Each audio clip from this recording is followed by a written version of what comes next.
अस्सलाम वालेकुम फ्रेंड्स, स्वागत है आपका इस यूट्यूब चैनल जेके स्टडी मटेरियल में। जेई मेन 2025 कंट्रोवर्सी के बारे में आपने जरूर सुना होगा। चलो इसके बहाने जैसा जम्मू एंड कश्मीर में ज्यादातर नीट नीट चलता था, थोड़ा बहुत जेई मेन के चर्चे भी होने लगे। ऐसा कि मसला था एक स्टूडेंट और एक कोचिंग सेंटर का। स्टूडेंट का पहला स्कोर 99 बताया गया, उसके बाद वो 73 पर पहुंच गए।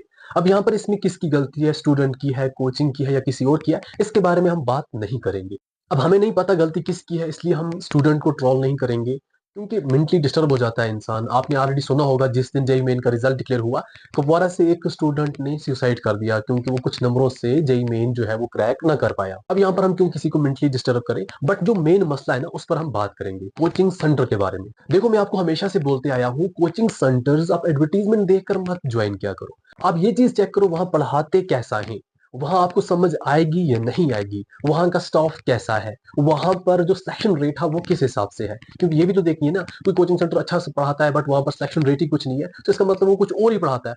और अच्छा पढ़ाना और सिलेबस के हिसाब से पढ़ाना, वही चीजें पढ़ाना जो एग्जाम में पूछ जाती है, ये अलग चीजें हैं। बट यहाँ पर बच्चे ये चीजें नहीं देखते। बच्चे क्या देखते हैं, किसी साल ए कोचिंग सेंटर का टॉपर आता है, सभी बच्चे वहां ही एडमिशन लेते हैं। दूसरे साल बी कोचिंग सेंटर का टॉपर आ जाता है, बच्चे वहां चले जाते हैं। अब जो टॉपर होता है ना, कोचिंग सेंटर को पता है हम अगर अपना टॉपर बताएंगे तो बहुत सी एडमिशन हमें आएंगी, बहुत सा पैसा बनेगा। क्योंकि कोचिंग सेंटर्स जो वो बिजनेस है, जैसा बिजनेस बनाने के लिए हमारे इमोशंस के साथ खेला जाता है, फेक एडवर्टीजमेंट की जाती है, यही यहाँ पर भी हाल है। बहुत से बच्चे क्या करते हैं ना, कोचिंग सेंटर के ओनर से प्यार करते हैं, उसकी बातें अच्छी लगती है, उस रीजन की वजह से कोचिंग सेंटर ज्वाइन करते हैं, चाहे वहां पढ़ाएं या ना पढ़ाएं। या फिर पूरे स्टाफ में कोई एक टीचर उनको पसंद है, उनका पसंदीदा है, उस रीजन की वजह से उस कोचिंग सेंटर को ज्वाइन करते हैं, चाहे बाकी चीजें उनको समझ आए या ना आए। जैसा कि मैंने आपको बोला, कोचिंग सेंटर्स जो है वो बिजनेस है, वो इंडस्ट्रीज है। अब हर इंडस्ट्रीज क्या सोचेगी, मेरा यहाँ पर प्रॉफिट ज्यादा से ज्यादा हो।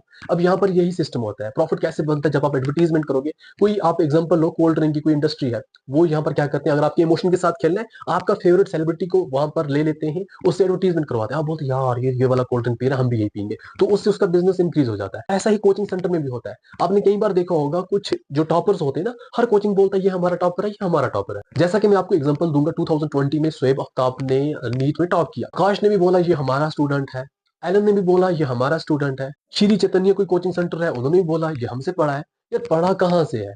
अब ऐसा ही यहाँ पर 2022 में भी हुआ, अनिष्का के बारे में भी 3 या उससे ज्यादा कोचिंग सेंटर्स ने बोला ये हमारी स्टूडेंट है। तो इसलिए आप किसी की इमोशंस में मत आया करो। आपको जहां समझ आती है वहां जाओ, अपनी मेहनत करो। कुछ बच्चे मैंने ऐसे भी देखे हैं, किसी कोचिंग सेंटर में लाखों रुपए देते हैं, बट वहां उनको कुछ समझ नहीं आता, बट बाहर आकर ये नहीं बोलते कि ये कोचिंग सेंटर बुरा है।